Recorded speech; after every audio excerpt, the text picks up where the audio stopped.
this is one thing we know about kids who have been abused and neglected, is that their brains are totally different than those of us who haven't had that.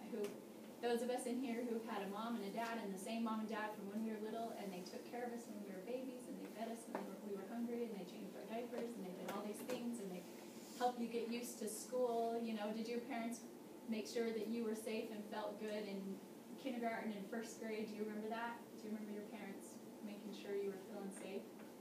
Yeah, kids who haven't had that, their brains form differently. And what it is they never know what's going to happen next, and so their brains, their fight or flight, their survival part of their brain is on all the time. And they go, everything is, they kind of consider almost everything dangerous, and they're either going to fight or flight or freeze. So most of us, if a lion was to jump in the room right now, most of us would freeze, and then some of us would fight or flight. Well, I doubt many of us would fight. Like, who in here thinks you'd like fight the lion? You know, most of us. But and it's not a choice that you make. You don't decide, I think I'm going to do this thing. I'm going to run over there. That looks the same. So your body just does whatever, right? You would just scatter. And if someone said, why did you do that? You'd be like, I have no idea. Like, I was in survival mode. And these kids are kind of in survival mode every day.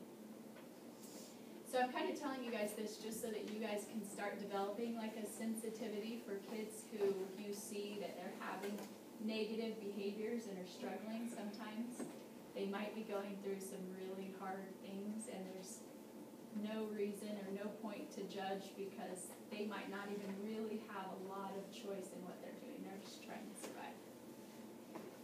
So that's kind of like the heart of this job I do. And what I'm trying to do is help families. Okay, so what did you notice about the third place? Did that seem like a good place for third home? Did it seem good? Yeah. What happened when that mom gave her a dress? Yeah, she had a flashback. What were you going to say? It triggered a memory. Yeah, exactly. Good word. Triggered. That's a big word that we use in social work. I don't know if I mentioned I'm a social worker, because I've noticed, what's my career title? I'm a social worker. Everybody's like, okay, social worker.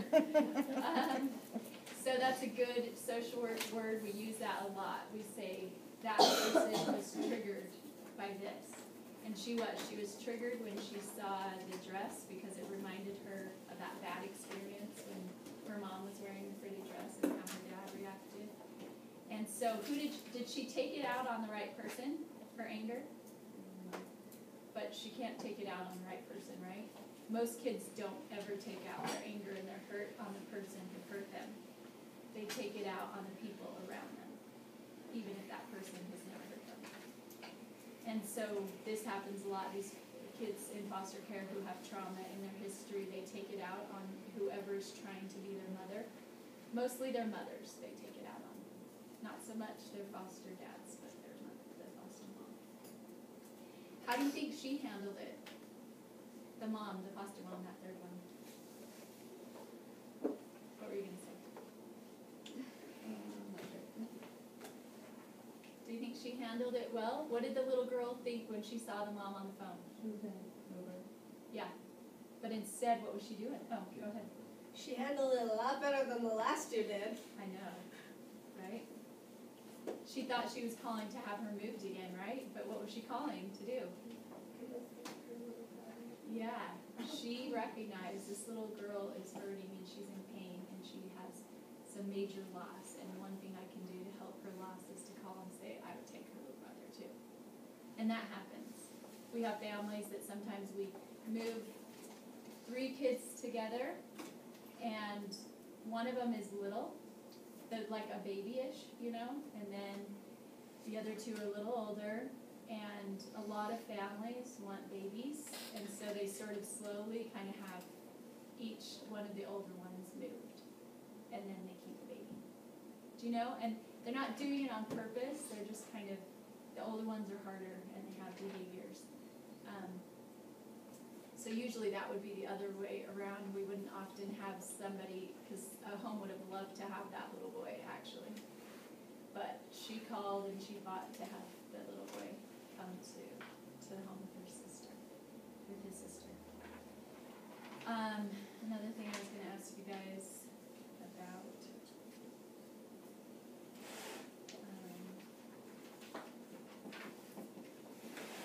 Yeah, that pretty much covers it. Any other questions about the videos or any thoughts or anything that you guys saw? Yeah. Do you guys travel? So we do. So not like overnight traveling, but part of our job is we go to the families' homes, right? Because we're not going to have them like come to our office. So we are going to the home to see the kids, to see how they're doing as CPS workers, and we have in-home workers. So when we decide that the child can stay in the home, then that in-home worker comes once or twice a month to the home and checks up and sees how are things going, are things getting better, is the child more safe, is the house more clean. Sometimes we go into a home and it's totally messy and there's wires exposed and there's maybe dog poop on the floor and there's a baby who's crawling and we're like, you can't have your baby crawling on the floor with dog poop, you know, you have to clean this up and you can't have these wires exposed. Attention eighth grader, if your last like name that. begins with H through P, please come to You the just stand probably and talked take through your that. ticket. No, I Eight. stopped. Distracting. I always stop. P, eighth grader, thank you. So then when they're in a foster home, we're required to go to the home once a month and see the child and talk to the foster parent. And so you're traveling to do that kind of thing all the time. Traveling to court and stuff too. What other questions do you guys want to know about this? Yeah. How often do you work and stuff? So most everybody works 40 hours a week. And it's not the kind of job where you're walking in and like punching a time card, you know? You walk in, you have your office, and you're coming and going all the time in the office. People don't know, you're like at court, you're at home visits, we hold what we call child and family team meetings, where you pull everyone who cares about the child together and you have a meeting, so you're gone a lot, and you're not just sitting in an office. Do you work every day? I work Monday through Friday. I work for the state, so I told you I work for Division of Child and Family Services, and that's a state agency. There was a time when the state went to having 4 10s, so you work Monday through Thursday for 10 hours a day, but we're back to 5 8-hour days.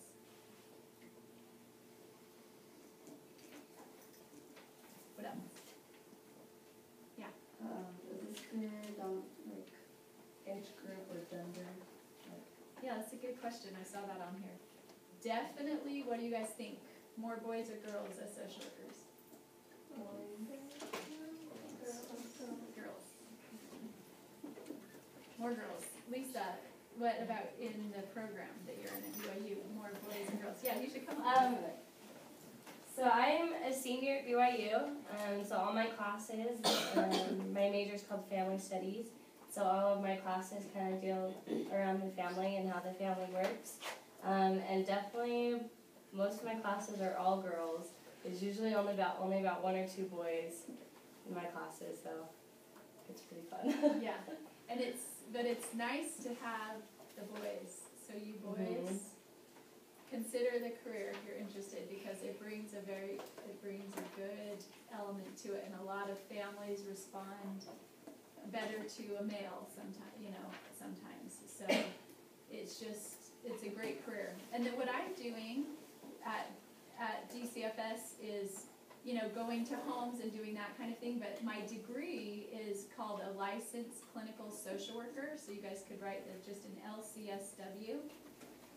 And that stands for Licensed Clinical Social Worker.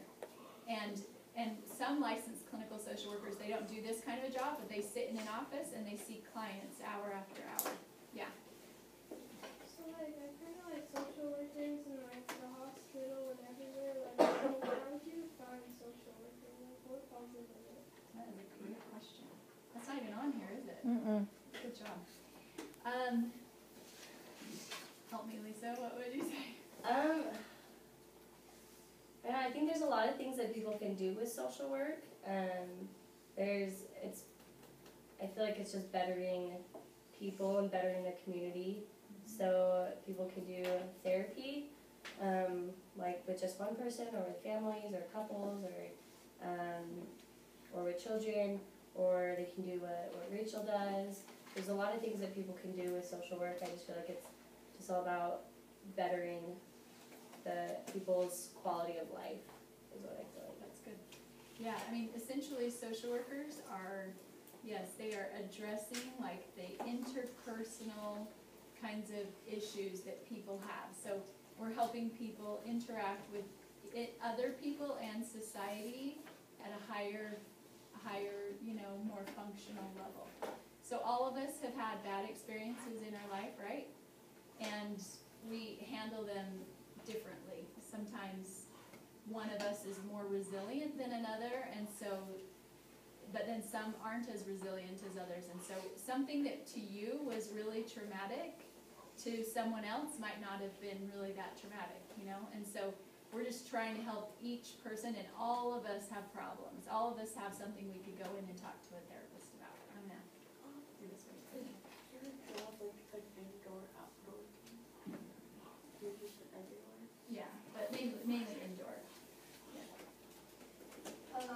It's like how you were talking about how people react differently. It's like someone going on stage who has stage fright and someone who does not have stage fright. Right.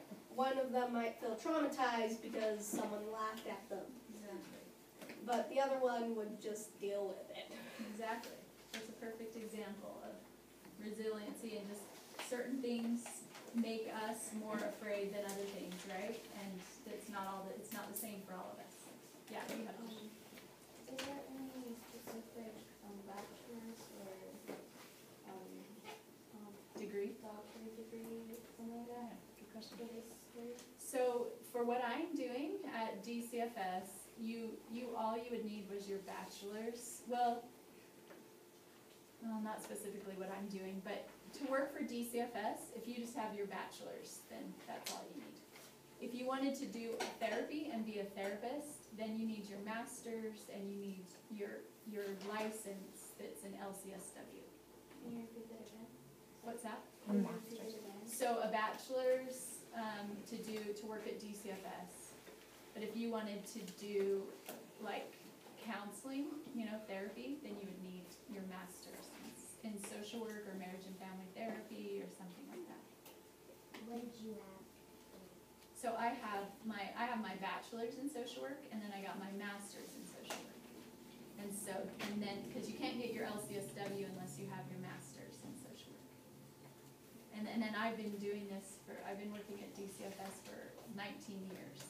So yeah, certainly. When you get kids, is there any certain age where you let them go out, Like, take care of themselves? Yeah. Good question. We can keep a child in custody. It's called being in state's custody when you're in foster care. We can keep them in until they're 21 to make sure especially if they didn't get adopted and they didn't go home. And we're trying not to do that at all with kids. That's what actually my whole job is, and my whole purpose is. I'm very passionate about finding, we call it permanency for every child, so that no child leaves foster care without a family. So we're putting kids, like I have a child that I've had in foster care since, not my child, I've had a child on my caseload. I've had him since he was 5, and he's 18 now. And I've placed him in 3 adoptive homes, and one of them kept him for 5 years and loved him, but his behaviors were just really, really hard, and so eventually they asked for me to move him. So then I placed him into another adoptive home, and they had him for 2 years, and then they asked for him to be moved. And then I placed him, which I hated, into like a treatment center where he was for a year. That's horrible, but I kind of felt like forced to do that. And then I placed him in another home that really loved him. Attention all 8th graders, last names beginning Q through Z. What's your name? Please come to It's the put your gym. name. Q through Z. Please come to the gym. Oh, 8th graders. Gotcha, no problem. So, and then I put him into a home that really loved him, and he actually kind of learned to